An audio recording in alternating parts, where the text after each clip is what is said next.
Ahora.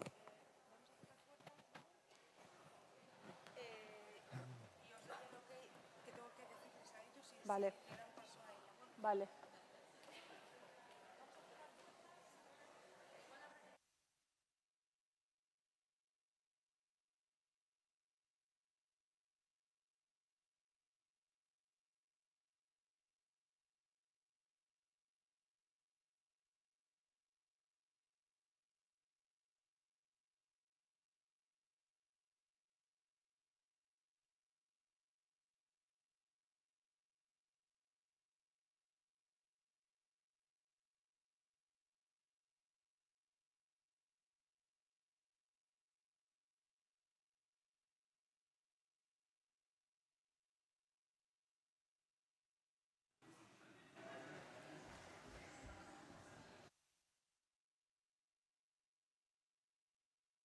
Solo para dar algo de información de los grupos, porque estamos muy caóticos. Pero vamos con retraso, según me acaba de decir. Bueno, buenos días a todos. Lo primero, señalar que empezamos con retraso, con lo cual terminaremos también con un poquito de retraso. Este es un mandato del presidente. Bien. Bueno. Sorry, no oigo. Sorry, the interpreters apologize, but we have very little sound getting to the booth. We need the technicians to give us more sound. The interpreters apologize, but there's not enough sound coming into the booth, so we cannot hear what the speaker is saying.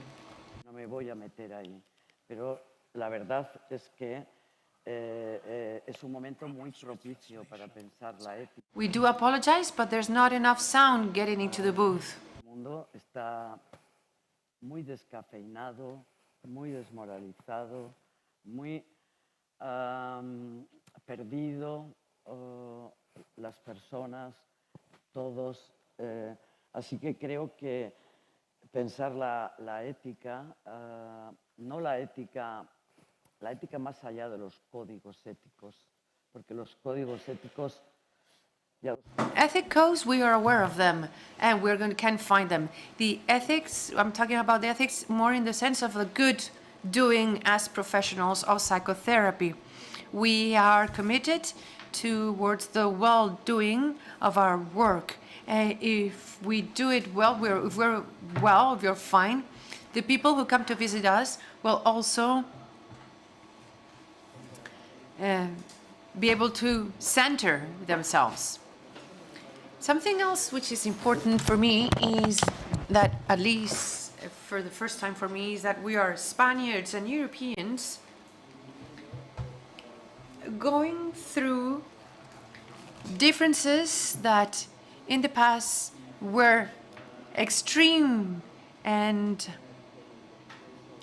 in Malaga's Congress in 2017, we were told that we needed to learn how to dance with differences.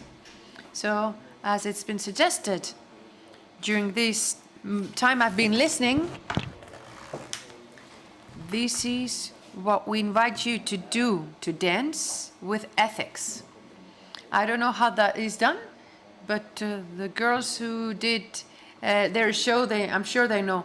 My guests, it is an honor to have them with us. We have Steffi also in the screen, and they will talk about interesting questions for all of us within the fields that we all work on. So as we have some delay, I will just present them. The idea is to for them to present their work so we can have a conversation and so that we can have a conversation amongst ourselves and with you. And that is how we will close. Let me now give the floor to Steffi because of many reasons. And one of them, it's her coherence with what she's going to be talking about. She is going to talk to us remotely. So Steffi, she's a Gestalt psychotherapist and consultant on climate psychology, systems thinking, and trauma-informed organizational change. She has worked for national governments, the corporate sector, global financial institutions, the sustainability sector, and major NGOs. Her work has featured in the Huffington Post, the BBC, and numerous journals and publications. And in order not to take more time, let me cut her CV. And she is an advisor on support measures on trauma, climate distress, climate anxiety, and challenges the mindset with which we try and solve the interconnected problems of our time. I think that I will keep it here. Steffi, if you agree,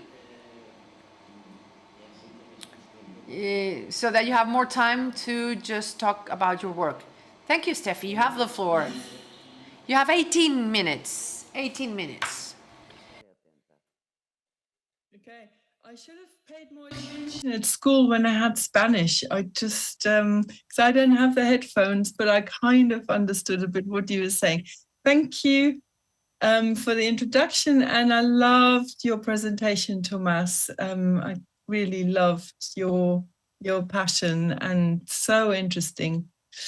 And a huge thank you to make it possible for me to still be part of this conference and to Zoom in. I know that wasn't straightforward, so thank you. And I just wanted to say that I wasn't going to fly in to the conference to speak about climate change. And I thought I could travel by train, and found out that the journey is impossible to do within one day. So it would take at least 2 days to get there, and 4 days in total. And that just wasn't possible with family life at this moment in time. So huge gratitude. And I'd like to start really by just finding out a little bit about each other. So in the audience, I'd be very grateful if we could just do a quick show of hands. I just have a few questions, and I can't at the moment see you, but I know that is possible with the camera. If not, it doesn't matter. So with a show of hands, could you please tell me who of you knows at least one person who's been affected by severe weather changes that are due to climate change, big wildfires, floods, storms? Who knows somebody in their personal life who's been affected by climate change?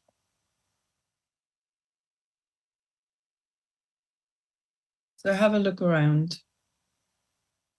Okay. Okay, thank you. And now I can see you as well. So who of you feels anxious or scared about the current state of the world?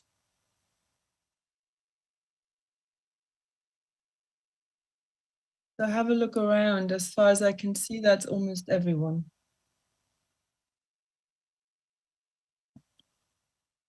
And who of you would agree with the statement by the World Health Organization that climate change and biodiversity loss is the biggest threat of our lifetime and poses a catastrophic risk for the next generation?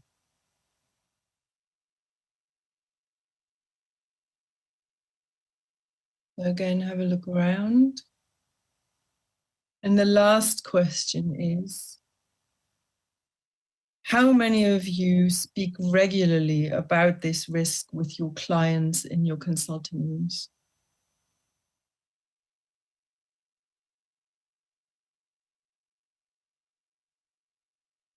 Okay, and again, have a look around.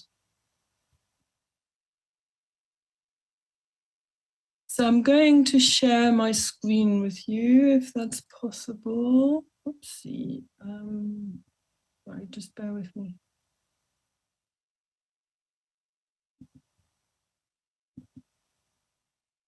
Did that work? Could you just let me know? Yes, we can see your screen.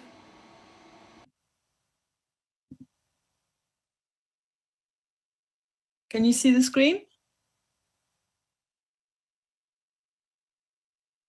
So I presume so. I can't hear Yes, yes. you, but okay, that's great.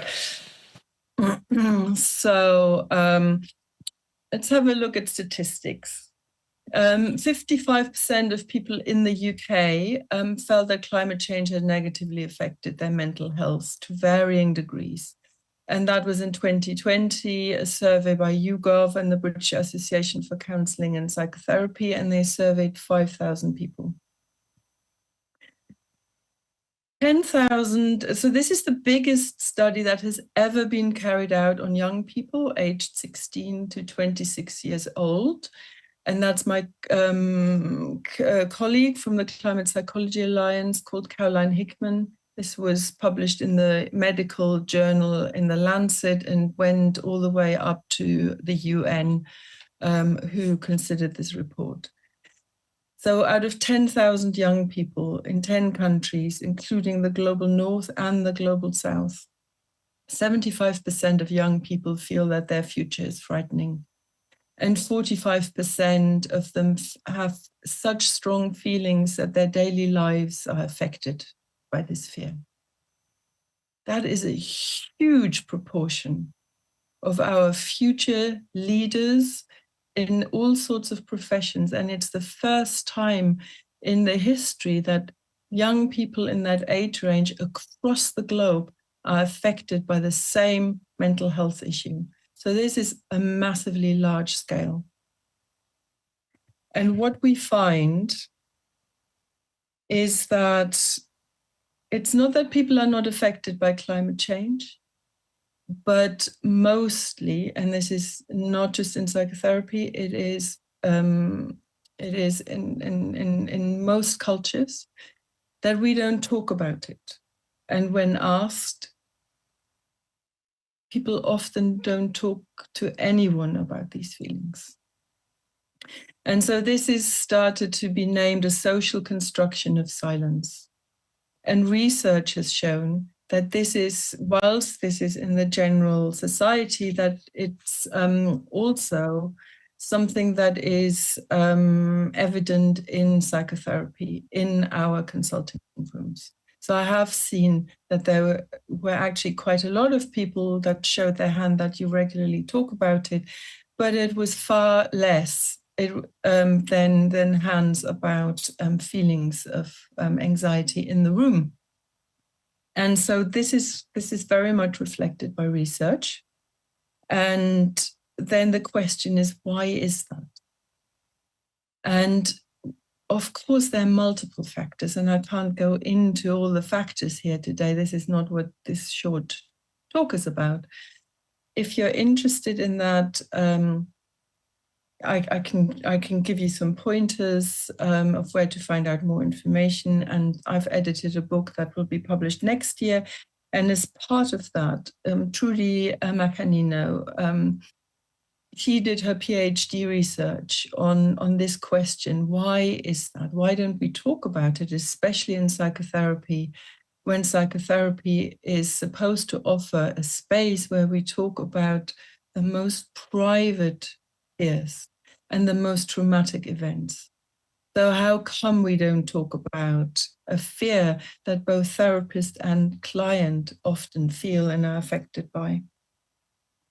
And so Trudy's findings were, she interviewed psychotherapists, a pair, so a psychotherapist and a randomly picked client. And that's across the board. And there were also Gestalt psychotherapists as part of this, but it wasn't focused on the modality. And so the outcome in general was that absolutely this social construction of silence was absolutely apparent. Both therapists and clients, independently of each other, said that they were affected by what went on in the world and were very scared. And none of them mentioned it. None of them wanted to be the first to bring it into the session. So that means that as a profession, we really need to consider whether it is ethically sound to continue this silence. Because if we consider it, we cannot become resilient to something that is unknown, and we can't become resilient to something that we're not facing. And we need each other to face is the magnitude of what is happening in life. So let me take a little excursion. The really well-known systems thinker and cyberneticist Gregory Bateson asked his students this: what is the pattern that connects the crab to the lobster and the primrose to the orchid, and all of them to me, and me to you?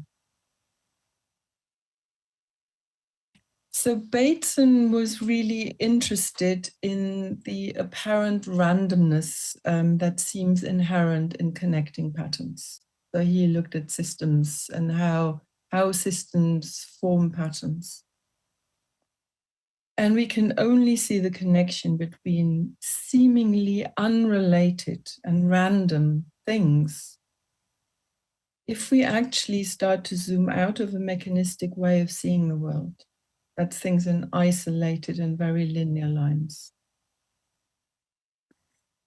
And so let me bring this to more current events. I don't know if any of you remember the picture of a woman that sat on the roof of her car as the streets of Zaragoza were suddenly flooded on the 6th of July, which is only 2 months ago. This image of a woman washed away on the roof of her car that happened in Spain is very recent. I'm sure you all saw the pictures of wildfires and the skies turned orange in Greece only a few weeks ago. And we all remember the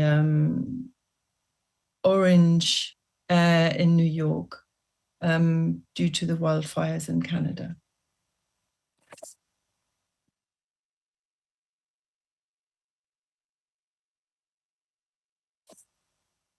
So thinking about Gregory Bateson's prompt, I'm asking, what is the pattern that connects extreme weather events to the conversations you may have with clients in your therapy room? And what connects this conference to the refugees arriving on the shores of Italy right now? And all of it to me, and me to you. So in terms of systemic thinking and Gestalt being very much a systemically focused form of psychotherapy,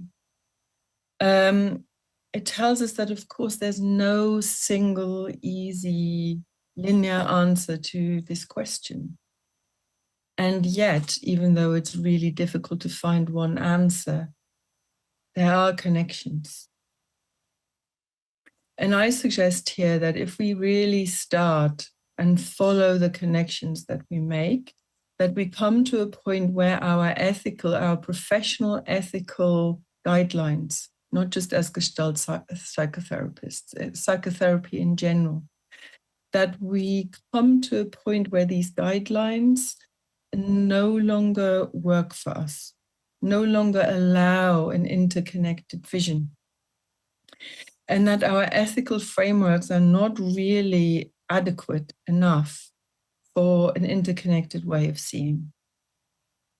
And when our perceptions shift, then we also need to revisit our ethical framework that kind of holds our individual modalities, because the interventions that arise out of that context will always be informed by what we understand our ethical responsibilities to be.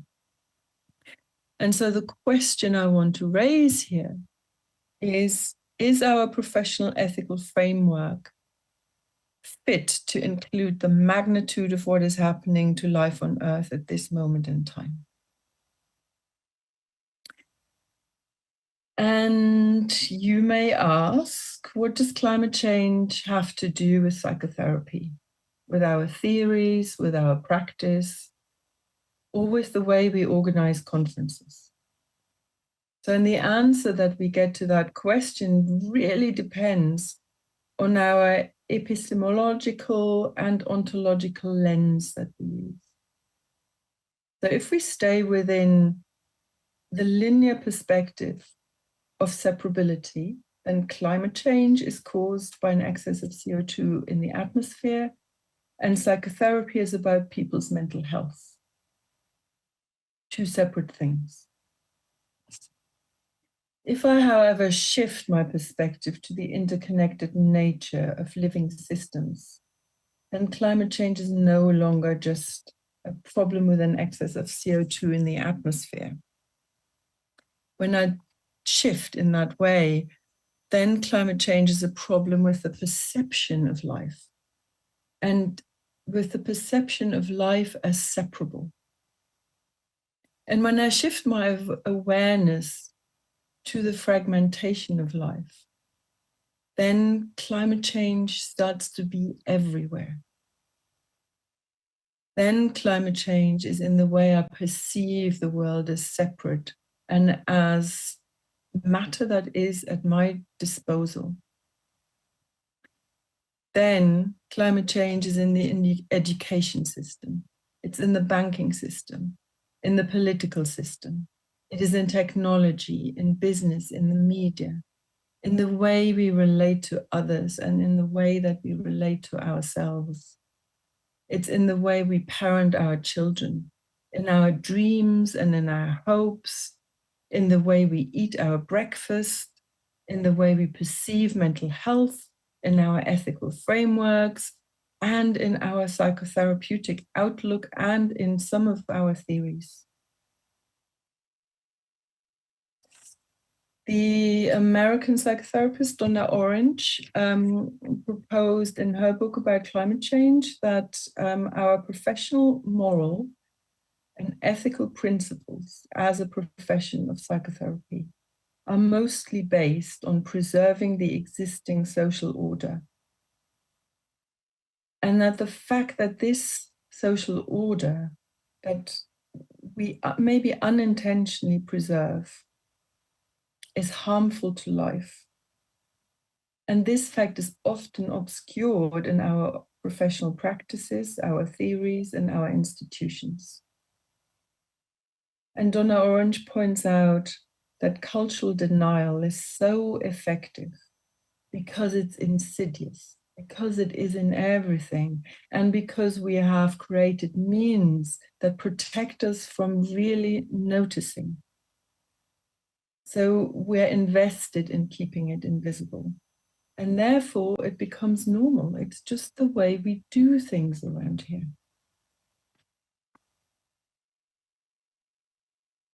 And of course, in Gestalt psychotherapy, we know something about shifts of perception. So the required shift of perception from the old woman to the young woman is not gradual, but it is sudden. When I let go of holding on to one perception and there's enough critical points, the shift is sudden. And seeing the young woman does not mean that the old woman is no longer or does no longer exist. So both exist at the same time in the same place, even if I can't see them simultaneously. And this means that our current ethics do not need to be let go of. It is that we also need to firmly shift perspective into a completely different way of seeing the world and to have a wider perception of life and to add to our ethics from that perspective. So let me get really specific. Psychotherapy traditionally we promise our clients a safe space to explore their feelings and their experiences. But what if nobody is safe? What if in reality that is not possible in the times we live in?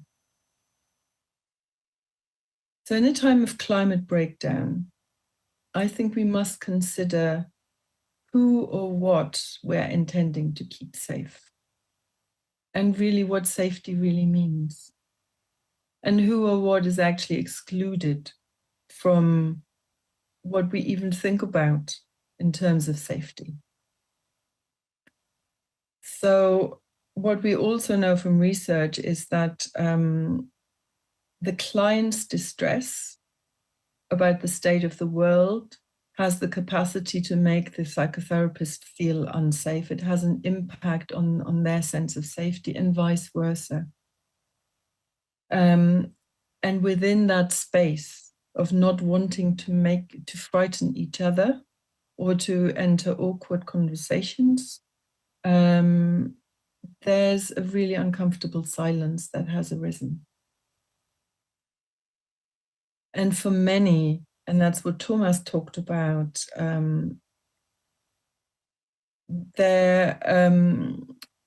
our societies are already unsafe. And I would actually like to include the more than human world in there as well.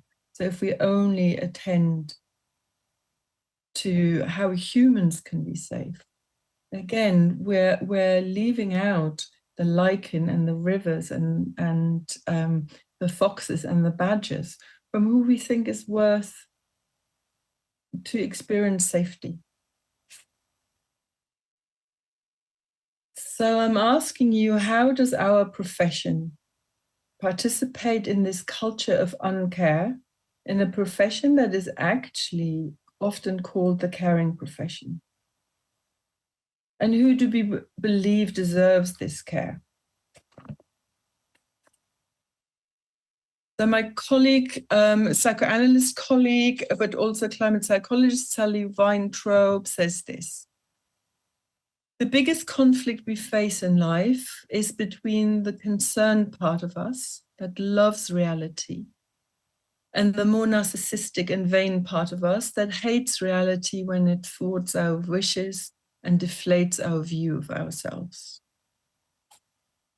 And she speaks about a collective culture of uncare and a culture that socializes exceptionalism into us. Nobody sits us down and says, you need to feel exceptional. We breathe this in, we absorb it at the breakfast table, at school, in the streets, on the bus. And she says the culture of exceptionalism is the culturally endorsed sense of narcissistic entitlement to privilege, to feeling superior, to having the lion's share, to using omnipotent thinking that makes this position seem fair and right, or that makes me feel like I deserve this. And so that also questions in psychotherapy, when we talk about need, what is that need contextualized in? What sort of sense of privilege does a need arise out of? So I'm coming to the end, but I really want to bring this to ethical frameworks towards the end. So in an article that of mine that was published in the British Gestalt Journal, I suggested that good mental health is often understood as the ability to function symptom-free within a neoliberal or capitalist system. And I showed that the existing social order unintentionally brings death to the ecology of life. So then we have to ask whether the collusion with this status quo may actually be in breach of the ethical tenet that is in most ethical frameworks, that therapists should do no harm or should not collude in the harming of clients. So this is just from the United Kingdom Council for Psychotherapy, but I presume that most countries will have something similar. And in an unpublished article by Jenny O'Gorman, she points out that all ethical frameworks insist that practitioners should act in the best interests of the client and in accordance with social responsibility, and should take appropriate action to protect children or vulnerable adults from harm.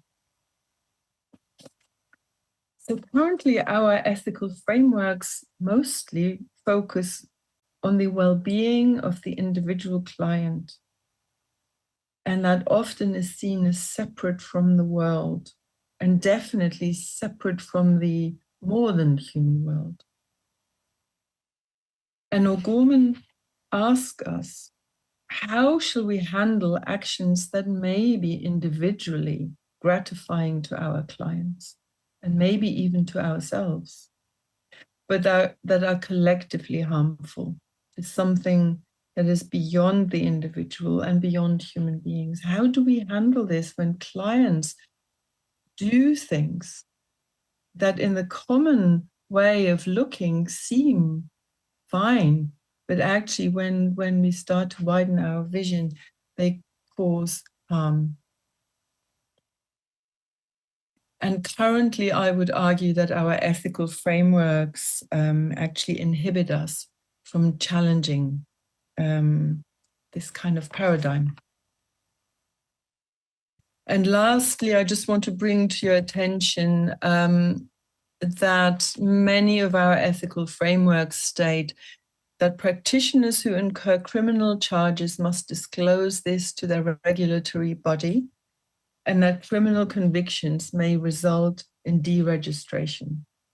So this has had really serious implications for practitioners and therapists who have been involved in civil disobedience and in campaigns that challenge governments, and especially governments like the UK and many other countries that currently have started to criminalize forms of non-violent protest. And there's an irony in the fact that in these countries, the burning of fossil fuels and the drilling for more oil is legal, whilst demanding urgent action on climate change in non-violent ways has started to be criminalized. So it shows that just because something is legal doesn't mean that it's morally legitimate. And so in the light of these arguments, would it not be necessary for us to revisit what it actually means to practice ethically? And also, would our ethical guidelines not need to include the harm that is caused by staying silent on these issues? So thank you very much. And I really look forward to discussing this with you. And I'll pass on, sorry, I'll just stop sharing my screen. Steffi.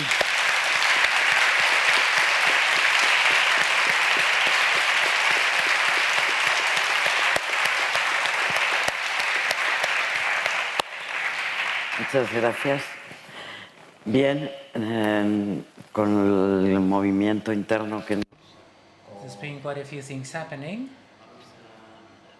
I think we've all been moved. Let me introduce you to Irene Santiago, who is a social psychologist and a psychotherapist specialized in trauma. She's also a transpersonal therapist. She's from Spain and a specialist in humanitarian and social conflicts. She's a co-founder of the Impagenia Center in Madrid and a consultant and advisor to different NGOs. There's no doubt that these subjects we are covering are raising awareness. She's been working for more than 20 years as a psychologist and psychotherapist in humanitarian projects, accompanying people in bereavement, conflict and trauma, with an experience in Colombia, Venezuela, Peru, Mexico, and people impacted by armed conflict, social, family conflicts, migrants. Without further ado, it's all yours, Irene. Thank you so much. My pleasure. Very good morning or afternoon, rather. Thank you so much to my colleagues, Steffi and Tomaž. They gave us such a valuable context. Talking about ethics, we see clearly the challenges of the world today. Challenges that are shouting out at us regarding the armed conflicts, the weather. So what type of psychotherapy do we want to implement? Do we want to develop? Do we want to practice? And that is the main question I have in my brain. That is the central element of my brief presentation. How we can apply this practically, leveraging on the context that has been given to us by our colleagues. How do we position ourselves from an epistemological point of view as professionals in psychotherapy? What does it mean? What does it imply in 2023 with the problems with climate, with migrations happening throughout the planet? We have seen reports, we've seen there are more migrants due to problems with climate-related events than with armed conflicts. I think this was published in Norway. This is something we really need to take into account. We're there already. So what does it mean to develop ourselves as professionals in the exercise of psychology, of psychotherapy, and helping? We are there to, some of us are in professions where we have to help others directly. Ethics is a direct question. We need to be audacious enough to question ourselves. We've talked about codes of conduct, guidelines. We've talked about nuances. So from this side of the picture, we have delimited this. To the room where we have therapy, we know what to do, what not to do, as Carmen was saying. I will not go into the details. And the question is it enough? Is it enough with the work we do in our surgery, in our clinic, in the therapy room, or can we go beyond that and extend that and think about new challenges in psychotherapy? That doesn't mean that what we do is useless, of course not. We're talking about what is happening in the therapy room. What we bring to that room, what our clients, our patients bring to that room. We're talking about how to extend the scope of what happens in that room. I think the current context is talking to us. I think this is about allowing ourselves to extend the foundations of everything we do. We are at a very creative moment in time right now. Unless we see it that way, we cannot be optimistic. So we need to rethink our profession. So I will not talk from an academic standpoint, but rather from a personal experience in conflicts in different countries.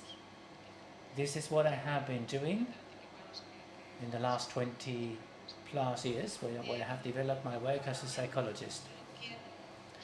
And I want to use as examples to bring along other possibilities. Psychotherapy is about opening to a new world of possibilities. We have eco-anxiety, we have despair, distress. We need to think about opening up new possibilities for new actions. And I will talk focusing specifically on experiences from other countries, which hopefully may inspire us and may give us a wider look. This is about having a wider look. This is about becoming eagles, flying up above, so that we can have a wide perspective, so that we can weave a new fabric within the reality we're in. When we talk about ethics, therefore, I will not go into details from philosophy, but there is this French philosopher, Albert Camus, Algerian French. He has a quote that I really like.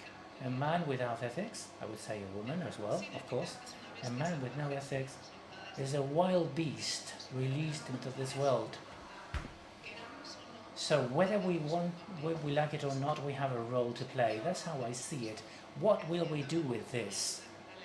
What our colleague was saying, the world is what we are creating ourselves. So ethics from psychology with Marisa Montero and other theoretical experts. They speak about psychotherapy in terms of a cosmovision. Deontology and guidelines are a reflection of that vision. This has to do with morale as well. That code of conduct is a more specific part, but before that, we have the ontology, how we understand the world, the vision of the cosmos, the beliefs we have, how we see life. Here we have a vision of cosmos where problems with climate, human rights, and the relationship with psychology are quite clear. They're intertwined. And from an epistemological point of view, what relationships we can establish. This has to do with the questions we're posing for ourselves. So ethics is the art of questioning, being able to question things as we see them. And when we're doing therapy or in social contexts, this is what Marisa Montero calls the axis of oneself or the axis of the other. The axis of oneself's axis has to do when we look for affinity, we look for similarities. The other person is similar to me. In a polarization context, we see that very clearly. The axis that has to do with the other person has to do with seeing differences, realizing the differences, being surprised about what the other person can tell us. That we see in the therapy room and in general terms. I usually say that we are being sculptured by algorithms and social media.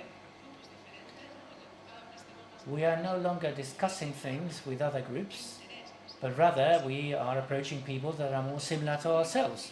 So it's very difficult to go and seek the others. When we talk about self-transferring, that has to do with ethics and with everything we project onto the other person. I'm not going to do this again because I don't have the time. I have an exercise where I can read a case study to illustrate what emerges from you when you do therapy with your client, your patient. So all those ideas, all those beliefs and fears go into the room, into the therapy room.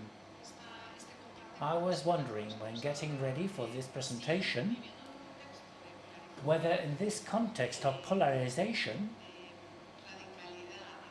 of radical positions, of people being so far away from each other, of armed conflicts, we have the military conflict in Ukraine, but what about the rest of Europe? We're part of that region of the world. We're in a crisis. Well, we're an active part of an armed conflict. So we are in a very difficult context. So how do we place ourselves from there? How can we, us, be servicing without having the fears for ecology, for climate change, human rights, the social political context that we live in, it goes into that? Can we really, up to what extent is that permeating in our practice? We are trained to review ourselves a lot, so we're constantly analyzing ourselves, and that is one of the major tools we have. But right now, I think that it is still important to do it even more so. We said with the pandemic, as many of you, we've treated trauma at different levels, and it's different when the trauma is something belongs to another culture, another place, something that I haven't left, that hasn't happened to me, or if it's something that where I am inside the pandemic, we were all inside. The climate change, we're all inside. I was listening to a girl, for the people who is not from this country, maybe you don't know it, but at La Palma in the Canary Islands, there was a volcano eruption that lasted for long months.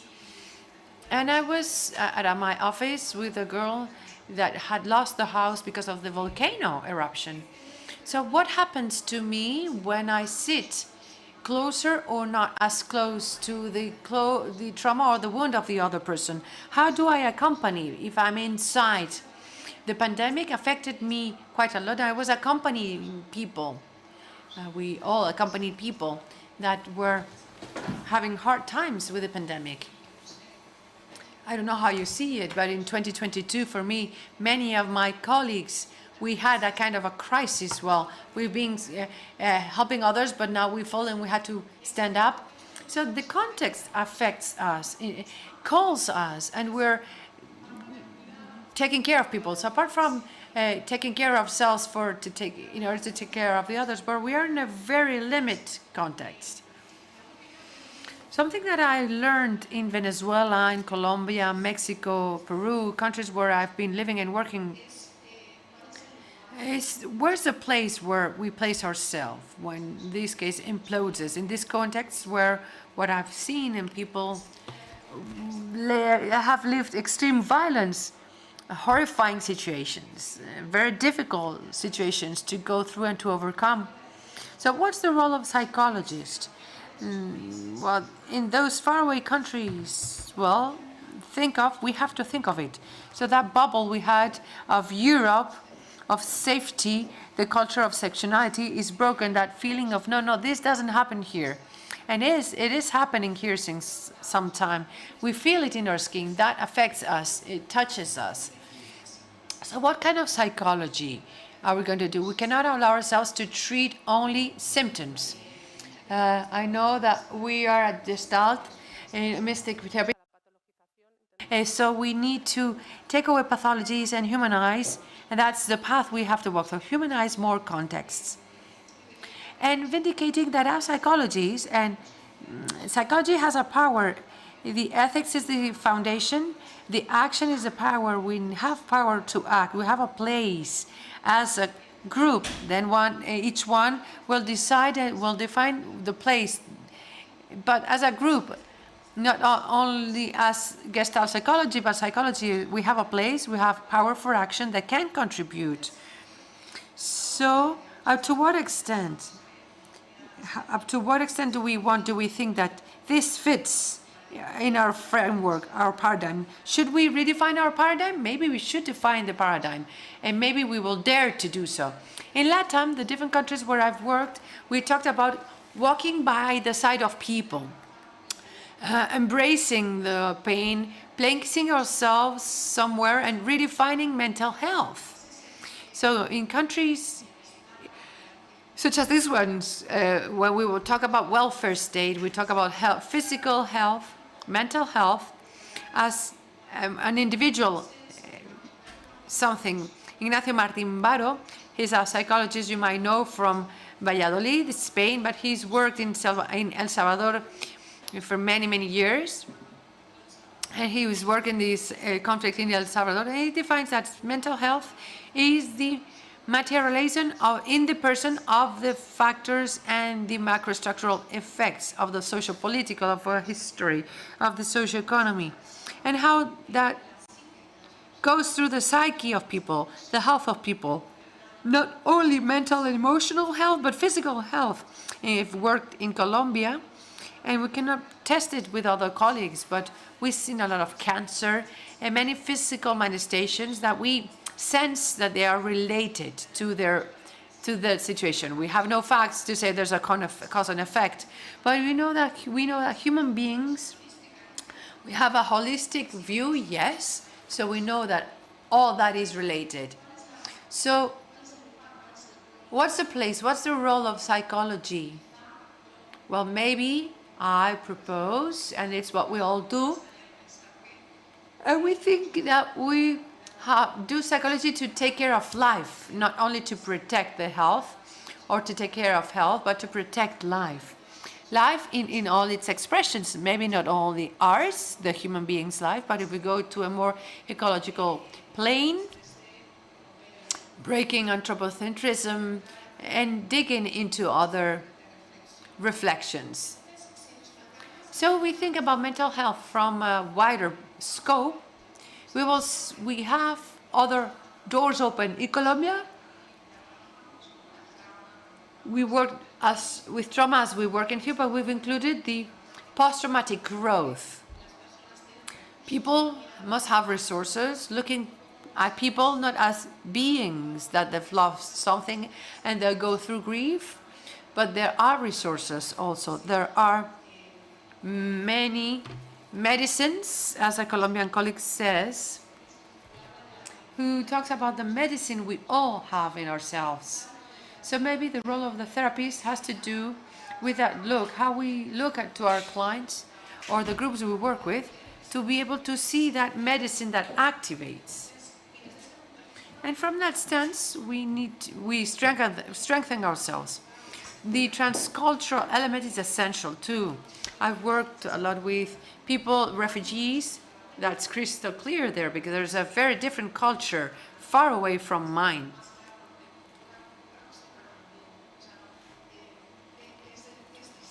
And even if it's nearby cultures, but there are different construction elements of the culture. The psychospirituality, people who have beliefs that are transcendent. I've always seen it with colleagues. We've seen it, how they have a better prognosis when transforming, because there are ways to explain with something that is transcendent, something which is really difficult to explain, which is what we're living in, the dystopic world we're living. How can we explain? How do we find a meaning? Well, from those frameworks, maybe. So ethics talks about living Manichaeism, good, bad, something that confronts. I've worked with victims. So we start to see that in the end, beyond victims or perpetrators, the aggressor or who causes the climate change, who suffers it, we're all in a broader context. How do we see these categories? Maybe we can redefine them.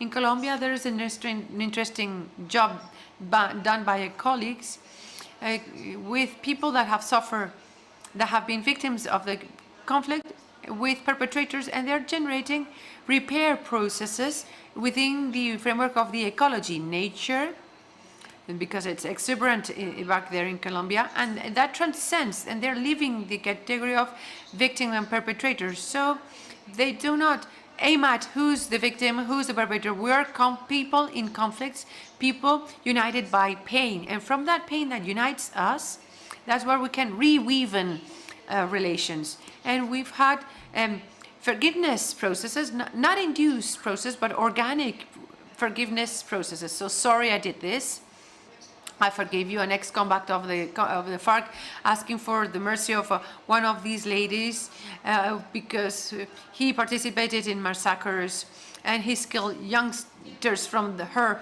community. So we go back to a humanistic, broader look that takes us to the context and not to the categories. That's why I was saying, I was inviting us to become eagles, psychologists, so we can see broadly, broad and wide. So looking from there. Something else which is interesting is how do we integrate the individual with the psychosocial? How much time have I got left? Oh, I've gone over my time? Okay. So let me finish. How do we integrate the individual with the psychosocial? In Venezuela, when I was working there, and it's a very interesting model, they have the community clinical psychology integrating both things. That's very local, but it's impressive the work they do. It is. Can we think of a psychosocial clinic psychology so that those two elements that we clearly see that are interconnected, but in our exercise, either we're psychotherapists, psychologists, or we work with groups, can we include that in our look? How do we include that? How can we give it some space? Transculturality, we learn a lot about other ways people has taught us, and that's another invite to listening that we already have, but a deeper listening. And I started working with rituals because I've worked with people who came with Africa as refugees.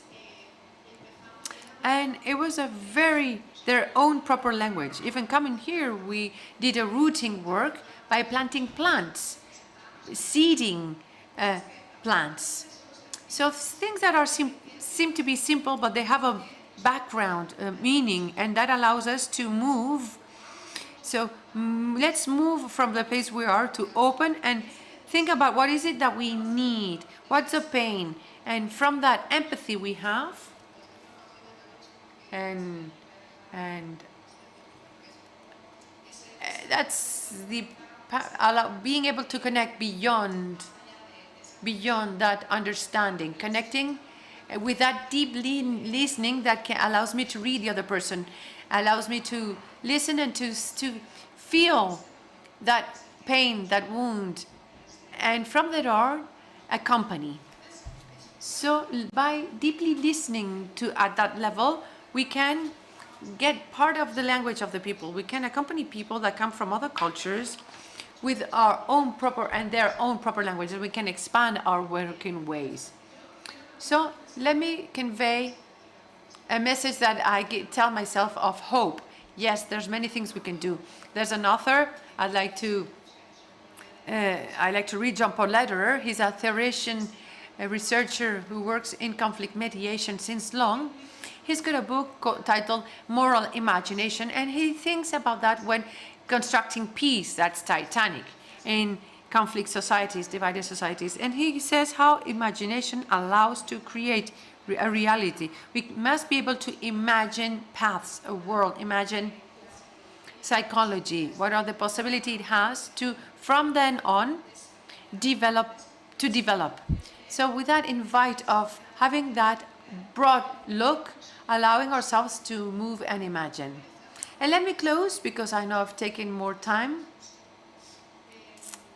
but I could be speaking for hours. There's a quote also from Albert Camus who says, "In the depth of winter, finally I learned that inside me I've got an invincible summer." And so I've used it many times, saying, let's continue. It's hard, but we know where the summer is inside. So it's honoring and vindicating the capacity of psychologists, people in this kind of relations, to see the light in the darkness. We are specialists in that because we have developed it so much in our consultations with our people. So when we face the kind of context that we face, I would say that one of the things we can contribute to society is that being able to see that medicine that we have as a group and that the others have and that we have, that we bring, and opening paths and weave those paths as opportunities and possibilities for reality. Thank you. Thank you, Irene, and I apologize for taking so long.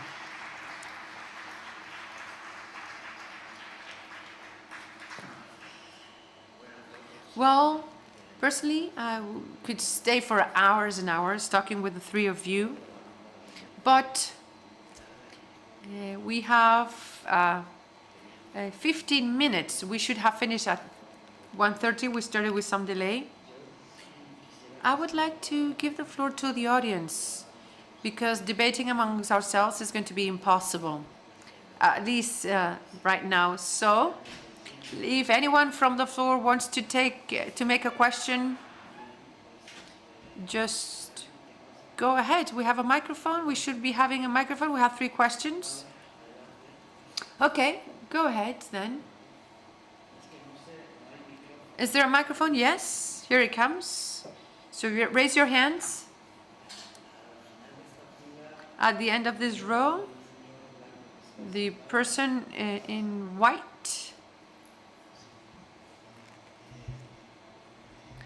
For many years, I've been concerned with the plastics cleaning and the toxic pollution, plastics pollution and microplastics, and I try to communicate this to my environment and to my patients.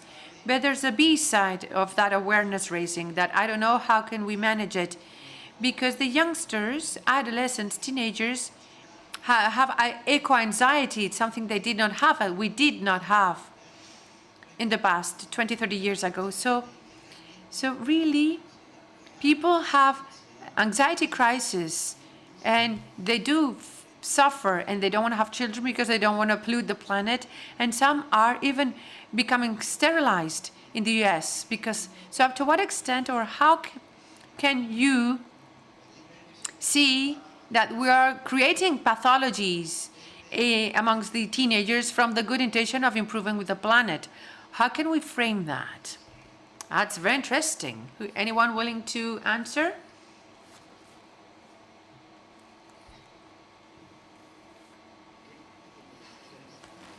Who wants to answer? Irene? Steffi, do you want to take the floor and answer? We cannot hear you, Steffi. Sorry, but we cannot hear you. Now. Thank you. I couldn't, the original sound is so loud that I couldn't hear anything of the translation, so I didn't even hear the question. Could you summarize?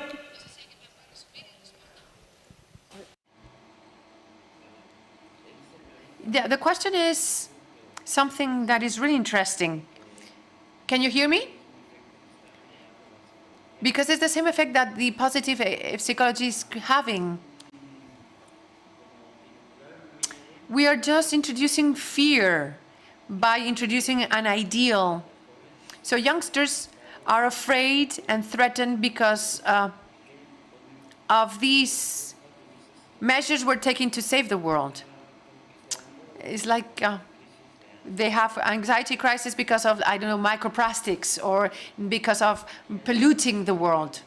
So it's a very difficult balance to reach. How can we reach that balance?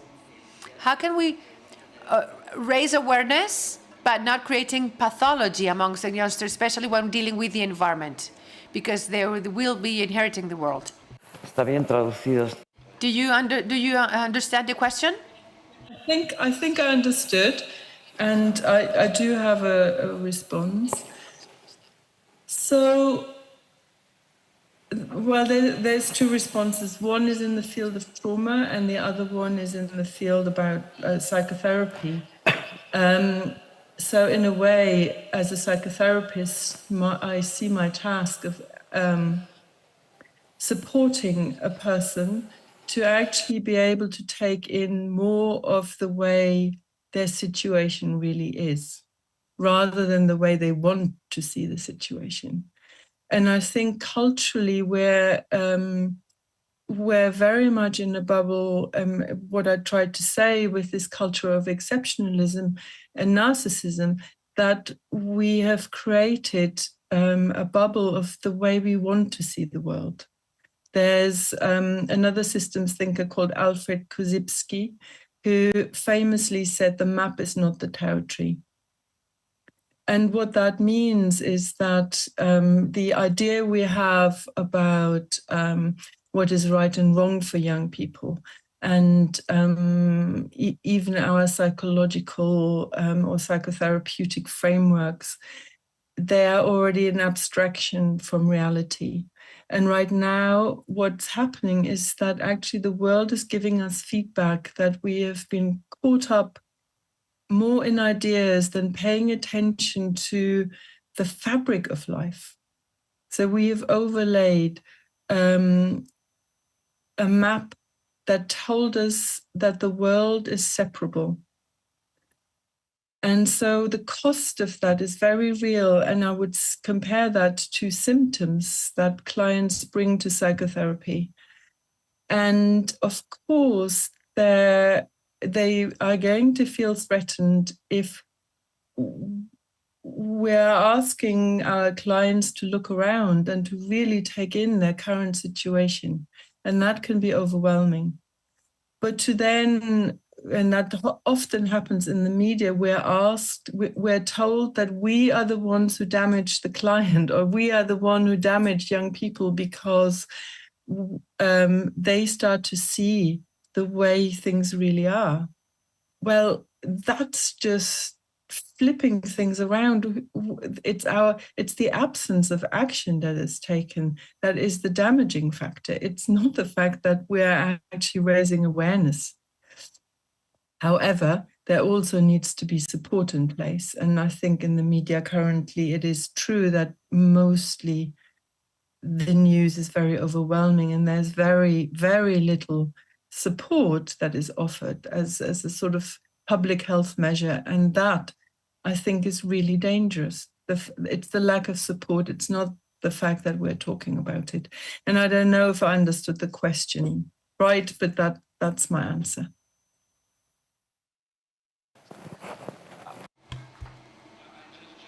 What you already said, Steffi, and I would add another aspect.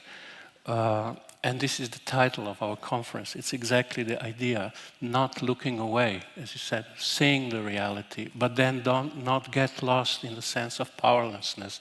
So the second part is, and finding hope together.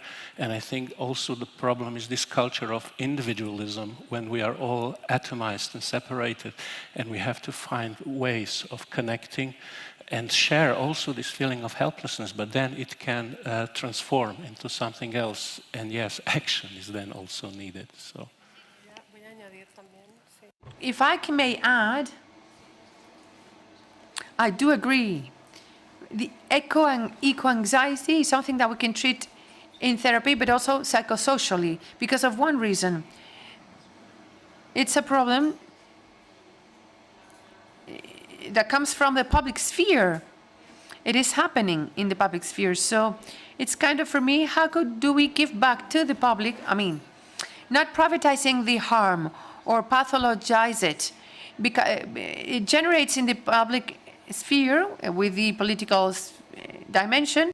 So going back there, we should go back there to that sphere. So I would propose programs of psychosocial group programs, working with groups of youngsters, and working together that psycho-anxiety, if we can call it psycho-anxiety, or maybe we can call it in a different way, but Martín Baró had a very pertinent sentence, which is terrific. How do we adapt to the deformations of the system? Is that healthy? I don't think so. He spoke about the unwariness that is an adaptation. So making the abnormal becoming normal. Is that normal? Is it normal that in a society which is sick, dystopic, is it normal that we have eco-anxiety? So there is a part that has to do with validating that and providing a broader scope, a broader context. It's not just individual, but it's something that belongs to the context, is related to the context. I won't say that it's healthy to have anxiety, but it speaks about what we were talking about, mental health. That mental health, which is the materialization in the body of people of problems that are huge and that are humongous. So there is something else that I've seen greatly in Colombia and in other Latin countries, but it's not, it's community versus individual. Here, part of the trauma has to do with loneliness. But by treating very deep trauma, people often are affected by the loneliness more than because of the event in itself. And that's a cultural feature. And what I have seen in Colombia, Venezuela, and elsewhere, Mexico, is the fabric, that web, that network that we were talking about, feeling connected, that regulates greatly, and we know that. So regulation through the social. So how must we regulate, but also give that sense that it's collective? It has to do with a collective wound. It's not an individual wound. It's an individual wound which is a manifestation of a collective, broad, bigger wound. So the group element and the psychosocial element, I think they can be ways to be explored. There was another question. Very quick question, please. It's not a question. First of all, I want to thank the table and the participants for their contributions. It helps me to get down on earth and to put in my therapy space, to talk more about what's happening in the world, climate change, human rights. And maybe it also takes me to ask for something. Please turn the air conditioning down because we're all very cold in here. People are wearing their coats. So for us and for the sake of the planet, and please, for the 4 days, please lower the AC. Thank you. Yes, I was cold too. So thank you. So I had to put my clothes on. So thank you very much to these 3 delicious speakers that have. You have a question? Okay. Thank you. English. I was very, very, very touched, and I cried all the time for your intervention, Steffi. I am part of those psychologists that do nonviolent civil disobedience. And I am part of those who are considered as criminal by their state. And I'm actually here because I really would like to ask how psychologists can go outside together, because I really feel that we are so few psychologists and psychotherapists that are actually taking action also to make other psychotherapists understand that we need to prepare the people to what we are going to face. And this is not happening. This is not happening. And a lot of times I feel like a freak. I feel like I'm crazy because nobody is taking action in our working class, in our category. And this, for me, it's really, I feel so alone. I feel so alone because I'm facing the status of being a criminal and nobody is supporting me. They are just welcoming my state, but nobody is coming with me saying, we need to do something different. Because this is not acceptable. We're facing a catastrophe, and we're just welcoming that, okay, this is really creating anxiety, fear. But where are we as a community, as psychologists, as psychotherapists, going together there? Because I feel so alone. So this is, how can we also do this in our sessions with our patients? Because if nobody speaks about it, there is silence. How can I deal with it if also the patient is not aware of anything? So I'm really asking, how as a class can we stand up together, because we have such a power and we're not using it? Thank you. Got something to say? Eso ha sido un discurso importante. Mucho que decir. La recogida aquí Thank you so much. We've taken note of your request and of your need. But we need to close now. We are heavily delayed. I think that's a really important question. Is that okay? Can we? So thank you for your sharing. And I think what's really maybe important to mention is there are organizations that have looked into this. So there's the Climate Psychology Alliance was actually founded by a group of psychoanalysts about 13 years ago. And it was 10 psychoanalysts. And now, so I'm a member of this organization. There's over 3,000 of us in the whole world, and it has become an international organization. And exactly when you say, where's my support, I would really encourage you to join, because as I said, it is international. Have a look on their website. And what we do is we provide free support for people who are climate activists all over the world, because they should not pay for this. They're doing something on behalf of all of us.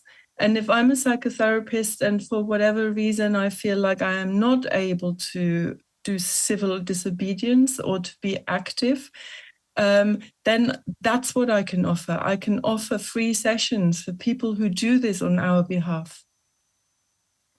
And it's deeply moving that there's a lot of psychotherapists who have challenged governments, who have challenged our ethical frameworks.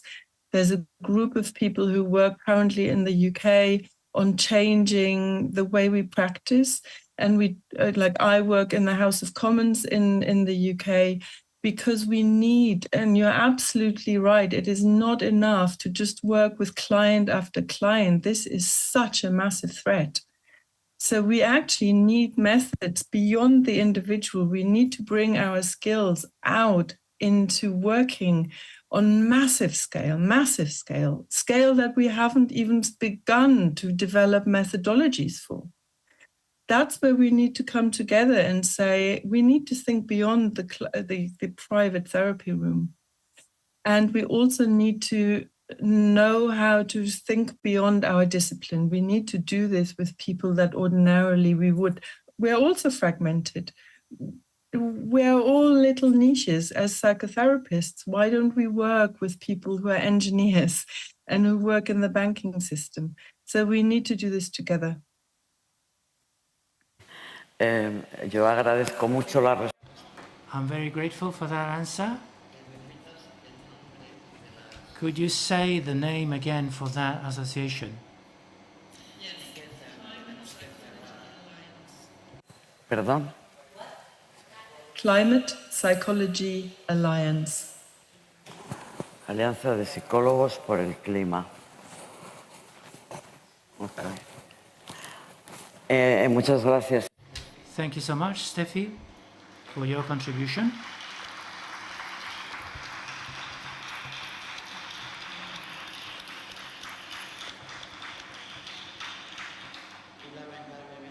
And I'm sorry to say that we have just run out of time. We have to close. Thank you very much to all three members of the round table.